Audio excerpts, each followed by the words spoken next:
Election of 1800. Are you all ready? Okay, so here's the story. There is an election in 1800. You have three guys who are running as the front runners. Thomas Jefferson, who is of what party? Democratic Republicans, against the incumbent John Adams, who is a Federalist, and Aaron Burr. Does anyone know what party he belongs to? I'm going to say Federalist. Federalist. Okay, that's what I'm going to say. You can prove me wrong. You out there in TV land can prove me wrong, but let's see what happens. Aaron Burr. Hold on. You ever seen the Got Milk commercial? Who shot Alexander Hamilton? Aaron Burr. Well, it's a dirty political game that they play. This is one of the first elections that is truly kind of modern-esque in a sense. Federalist newspapers are raising doubts about Jefferson's integrity. They're saying, this man has had affairs with his slaves. And guess what? He did. He did. Sally Hemings in particular. This man owes lots of money to creditors overseas. You know why? Why? He did. Jefferson is a typical plantation owner who was cash poor but slave rich. He was always borrowing money. But it is kind of dirty politics. And this is one of the things that Washington warned against in his farewell address, where he said, avoid this political rivalry, it just causes trouble. So you've got all these guys writing dirty things about each other. But in the end, it's really kind of a quirky kind of election because Jefferson and Burr come in as a tie. John Adams doesn't really have a chance to win the election. People are upset about the Alien and Sedition Acts. They believe there needs to be a new direction, a regime change, if you will. So he doesn't really have a chance. But because of the way electors cast their ballots, they have to cast a vote for president, they have to cast a vote for vice president, and it just works out that Burr and Jefferson are tied. Anyone out there or out there know what happens when a presidential election is tied? Thank you for raising your hand. What's the answer?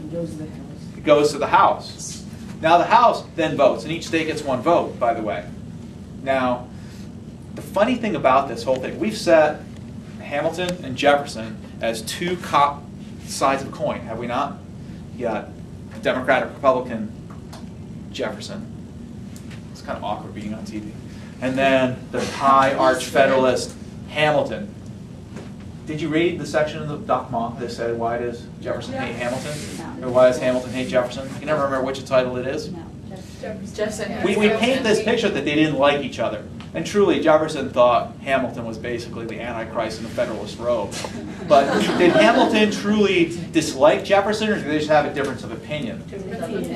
Well, the funny thing about this election is, if Hamilton didn't like Jefferson, there was one person he hated more. Guess who it was? And so, Why do you say it like that? you got to see the Got Milk commercial. Okay. Go home and YouTube Nothing. Got Milk Aaron Burr. See what happens. Not Google, YouTube it. No. Hamilton goes to all his buddies in the House of Representatives and he says, I don't care what happens, but Aaron Burr cannot be president. I want you guys to read in Ellis the Duel. It's got a great story about Hamilton's hatred for Burr. Now, this is the first nail in the coffin for Burr that makes him want to challenge Hamilton to a duel. And that whole chapter in Ellis called The Duel is unique because, if I insult your mother today, I don't expect you, father, to come with a white glove, slap me across the face, and goes, I demand satisfaction. Meet me on the plains of Weehawken at dawn tomorrow. You may choose pistols or sabers. Prepare to meet your maker. But back in the day, that's how they solved disputes of honor. Only they couldn't call it meet me for a duel because it was illegal. So they'd say, we must have a conversation. Why don't they just fight? Like men? Yeah. Because they're gentlemen. They're gentlemen. And gentlemen solve their issues with violence, with weapons, in a gentlemanly fashion. Now, I would like you to read The Duel sometime soon, like in the next couple of days. It's an interesting story about honor, but it also tells you how sneaky Aaron Burr was. Aaron Burr does not appreciate the fact that Hamilton throws his weight behind Jefferson. As a matter of fact, he can't understand it because he understands how different they are. And Aaron Burr resents it. It's not the reason for the duel because Hamilton continues to stick it to Burr. Burr's going to run for governor of New York, and Hamilton is there behind the scenes just pulling the rug out from under Burr wherever he can. And that is what tips the balance for Burr. So much so that they write these letters back and forth, and Hamilton envisions himself as such a gentleman that once he writes something and says it, he cannot retract it. It's out there. So it's a very interesting tale of how Hamilton puts honor above his life. And the strange thing is, Hamilton's own son was killed in a duel. And yet he still goes through with the duel with Burr. And then the question becomes in the story about, did Hamilton even plan on shooting at Burr? One side of the story will say he just shot in the air and let Burr take aim. And Burr was the kind of guy that would say, hey, you wasted your shot. Boom. It said, I read something that said you're used. Well, it's one of those things where the only people present were Burr, Hamilton, and what we call their seconds. And their seconds left because they had to testify in a court of law. They didn't know what was happening. And the doctor waited down at the boat because he had to be able to testify in the court of law that he was there for a conversation. But everyone with a wink and a nudge knew it was a duel.